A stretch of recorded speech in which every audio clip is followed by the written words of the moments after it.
ketebalan dari suatu benda. Ya, kita lanjut lagi. Baik, kita akan melanjut ke neraca Ohaus. Neraca Ohaus ini adalah alat yang digunakan untuk mengukur massa dari suatu benda. Neraca Ohaus yang digunakan pada saat ini adalah neraca Ohaus dengan 4 lengan, yang dimana tiap lengannya memiliki NST yang berbeda-beda. Jadi pada saat perhitungan NST-nya dilakukan secara berbeda-beda, lalu keempat NST tersebut dijumlahkan. Keempat lengan ini tidak memiliki sama sekali nonius, tapi keempat lengan ini, skala yang terdapat pada neraca Ohaus ini adalah skala utama. Jadi neraca Ohaus ini tidak menggunakan skala nonius. Penunjukan dari neraca ini seperti rumus yang tadi, dengan menentukan skala alat dulu, lalu dihitung hasil pengukurannya. Contoh pengukuran yang dilakukan adalah seperti ini. Perhatikan, sebelum melakukan pengukuran kita harus melihat apakah alat ini benar-benar di titik nol atau telah sejajar. Jika tidak, kita lakukan perbaikan kalibrasi pada ujung dari alat ini, yaitu dengan memutarnya sampai terjadi kepasan di titik nol. Setelah memastikan alat sudah berada di titik nol, kita masukkan benda uji ke dalam tatakan pada neraca Ohaus ini. Lalu setelah itu kita mulai mempaskan dari lengan paling belakang untuk melihat apakah beratnya melebihi 100 gram atau tidak.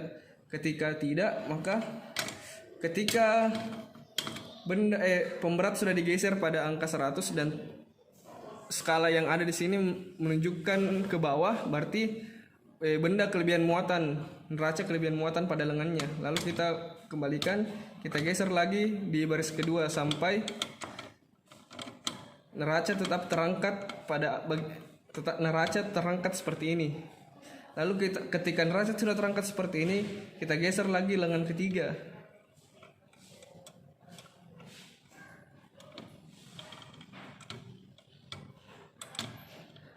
Kita geser sampai di sini. Dan ketika sudah terjadi kecocokan pada kembalinya posisi 0 pada timbangan ini, berarti itulah berat atau massa pada benda uji tadi. Jadi dilakukan perhitungan sesuai rumus yang tadi, dan sehingga bisa didapatkan hasil dari massa yang ingin dicari tadi.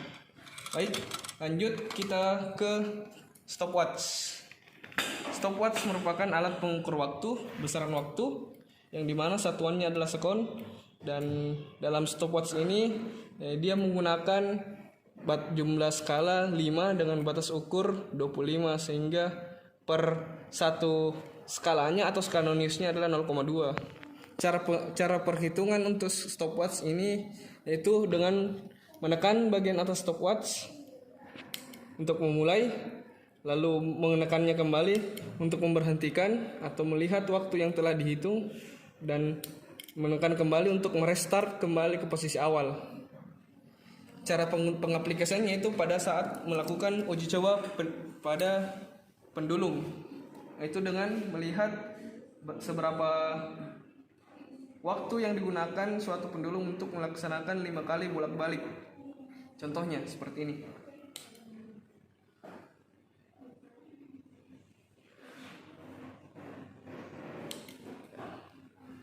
Dari hasil yang dilihat, ada nilai yang terdapat pada sini. Lalu dari hasil ini kita lihat NST dan menunjukkan waktu yang ditempuh untuk melakukan 5 kali bolak-balik pada suatu pendulum.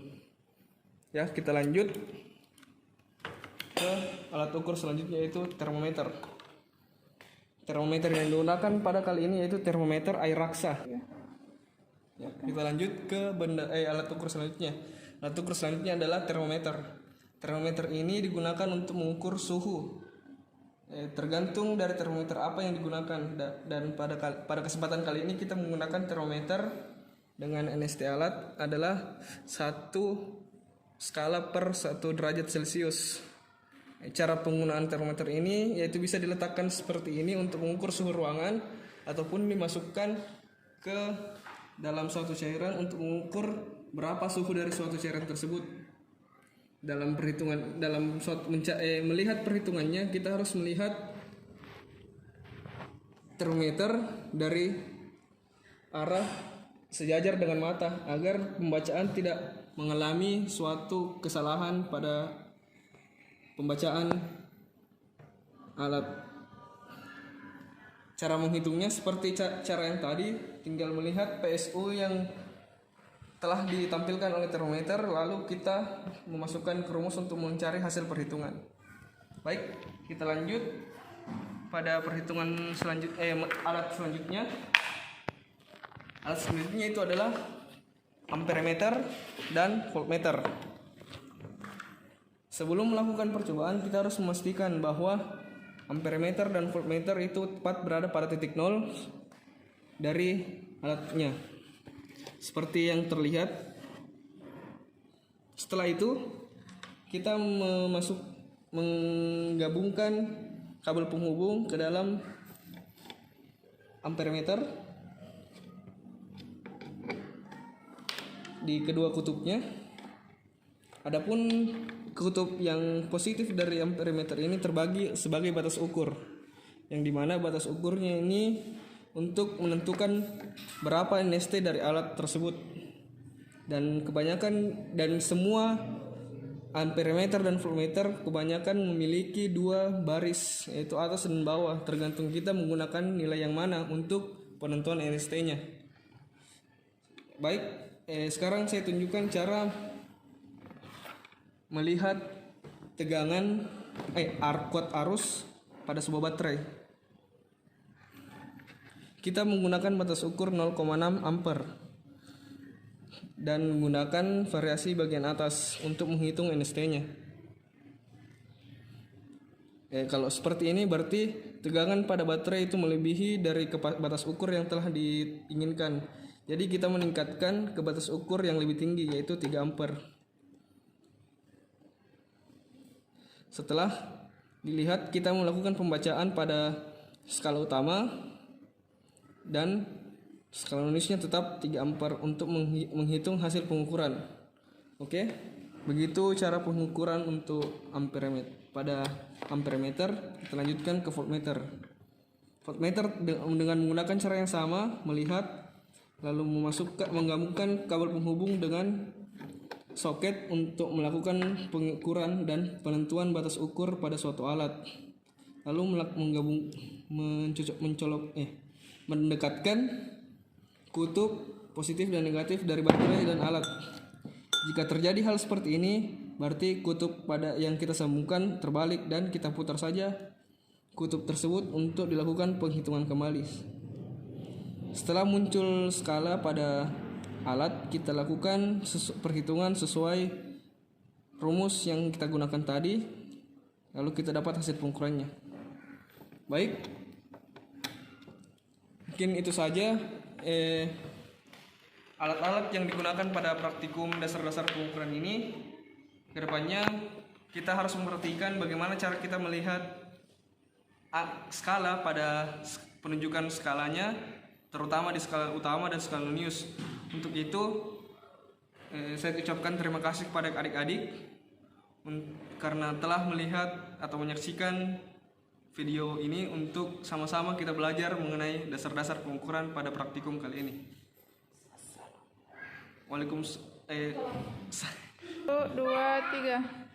Wassalamualaikum warahmatullahi wabarakatuh. Masa itu? 1, 2, 3. Baik, itulah tadi percobaan yang telah kita lakukan pada praktikum kali ini. Lebih dan kurangnya mohon maaf.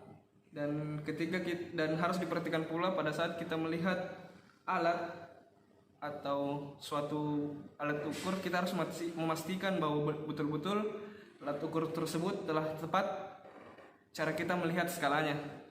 Oleh itu, saya ucapkan terima kasih dan saya doakan semoga lancar dalam praktikumnya.